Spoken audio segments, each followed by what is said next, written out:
మీరు ఎడిటర్ అయ్యి దాదాపు 25 ఏళ్ల పైన అయింది. సో అప్పటికి మేకింగ్లో కానీ సినిమా కంటెంట్లో కానీ ఎలాంటి మార్పులు వచ్చాయని మీరు ఫీల్ అవుతున్నారు? కంటెంట్లో అప్పుడేంటంటే పాటలు ఎక్కువ ఉండేవి, ఇప్పుడు పాటలు తగ్గిపోయాయి. ఓకే, అదొకటే. అన్ని సినిమాల్లో డ్యాన్స్లు ఉండేవి, హీరో హీరోయిన్ డ్యాన్స్లు, పరిగెడ్డాలు అవి ఉండేవి.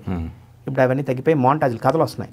సాంగుల్లో కూడా మోంటాజెస్లో కథలు చెప్పడం స్టార్ట్ చేశారు. అదొక మంచి సైన్. ప్లస్ మేకింగ్ సైడ్ ఏంటంటే ఎక్కువ తీస్తున్నారు, డిజిటల్ వల్ల ఫుటేజ్ ఎక్కువ వస్తుంది. Okay, over exposure. ముందేంటంటే ఒక రోజుకి 2 నిమిషాల సినిమా తీసేవారు కంపల్సరీగా, పర్ డే 2 minutes అనేది మినిమం. తీయకపోతే వాళ్ళు కరెక్ట్గా తీయట్లేదని లెక్క ఉండేది. ఎడిట్ అంటే నేను ఫైనల్ ఎడిటెడ్ లెంత్ చెప్పేది, సినిమా రిలీజ్ అయిన లెంత్. ఈరోజు ఒక రోజుకి మనం 30 seconds ఎడిట్ చేస్తే గొప్పలా ఉంది, అంటే తీసిన ఫుటేజ్లో. ఓకే అండి, బాగా ఎక్కువ వాస్ట్గా తీస్తున్నారు.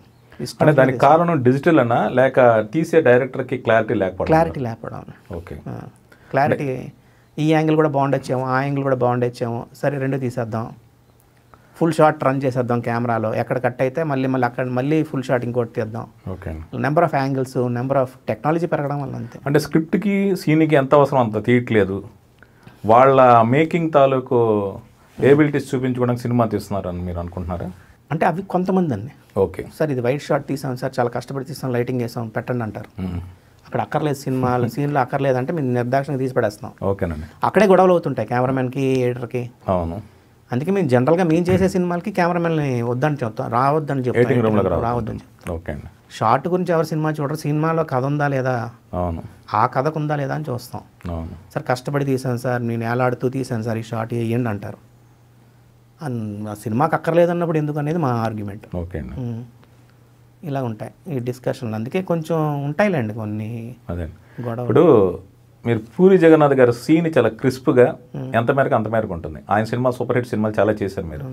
శేఖర్ కమల్ గారిది ఒక ఫీల్తో డీటెయిలింగ్గా ఉంటుంది. ఈ 2 డైరెక్టర్స్ స్టోరీ టెల్లింగ్ విధానం వేరు.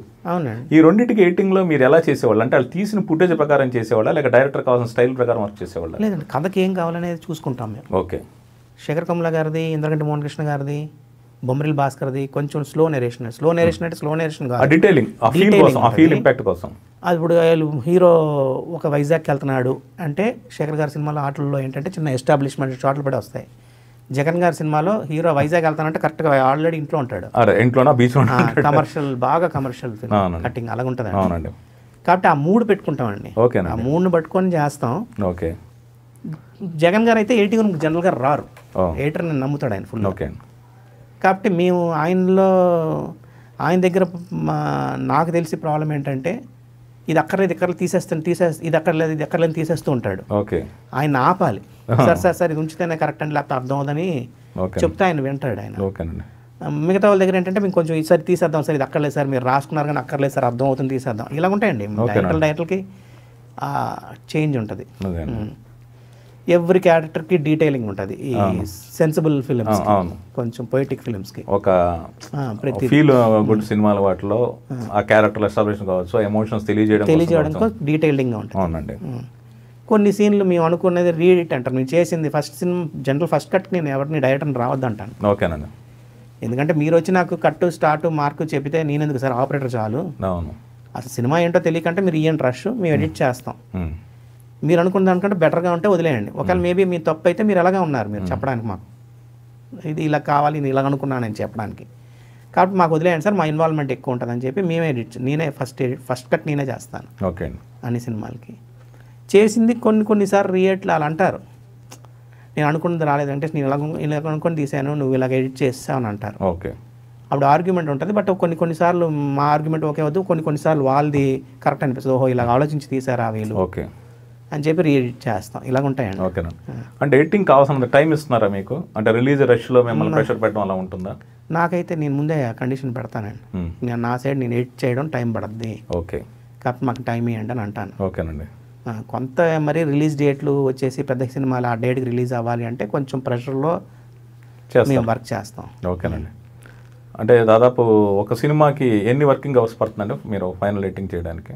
సినిమాని బట్టి అండి. ఓకే, వాళ్ళు తీసిన ఫుటేజ్ని బట్టి. కమర్షియల్ ఫిల్మ్స్ కొంచెం ఈజీ ఎడిట్ చేయడం, లాజికల్గా వెళ్ళక్కర్లా, అవును, అవి జర్కులు ఉన్నా పర్వాలేదు. ఓకే, ఈ ఫ్యామిలీ డ్రామా సినిమాలు, కొంచెం పొయిటిక్ ఫిల్మ్స్, ఇవి కొంచెం ఎక్కడ జర్కులు ఉండకూడదు, నీట్గా స్మూత్గా వెళ్ళాలి. మేము ఒక మ్యూజిక్ అనుకోవాలి, ఆ మ్యూజిక్ తగిన లెంత్ ఉండాలి, ఆ ఫీల్ సస్టైన్ అవ్వాలి మనకి, ఎక్కువ కూడా తక్కువ కూడా, అవన్నీ ఎడిట్ చేసుకుంటాం అంతే. కొంచెం కమర్షియల్ ఫిల్మ్స్ చాలా ఈజీ ఎడిట్ చేయడం, ఎందుకంటే ఒక 6 పాటలు ఉంటాయి, 6 4లు 25 నిమిషాలు పోద్ది. తర్వాత 4-5 ఫైట్లు ఉంటాయి, అదొక 20 నిమిషాలు పోద్ది, 45 నిమిషాలు అక్కడ పోయింది. ఎండ్ టైటిల్స్, బిగినింగ్ టైటిల్స్ ఒక 5 నిమిషాలు పోయింది, 50 నిమిషాలు పోయింది. కామెడీ ట్రాక్ ఒక 10 నిమిషాలు పోద్ది, 60 నిమిషాలు పోతే ఇంకొక మహా అయితే ఇంకొక 50 నిమిషాలు సినిమా ఉంటుంది కథగా చేయడానికి. అదే ఈ ఫీల్ గుడ్ ఫిల్మ్స్ అంటే లెంత్ ఎక్కువ వస్తుంది మాకు, ఫస్ట్ కట్టే 4 hours 5 hours వస్తుంది. దాన్ని మేము తగ్గించుకుంటూ 2.5 hours 2 hours 45 minutes తేడానికి కష్టపడతాం, ఎందుకంటే జర్కులు ఉండకూడదు, ఎక్కడ పడితే అక్కడ తీసేయలేం. ఇలా స్టైల్ మారుతుంది, సినిమాకి ఒక్కొక్క స్టైల్ మారుతుంది. ఇలాంటి ఇంట్రెస్టింగ్ వీడియోస్ కోసం తప్పకుండా మా ఛానల్ని సబ్స్క్రైబ్ చేయండి.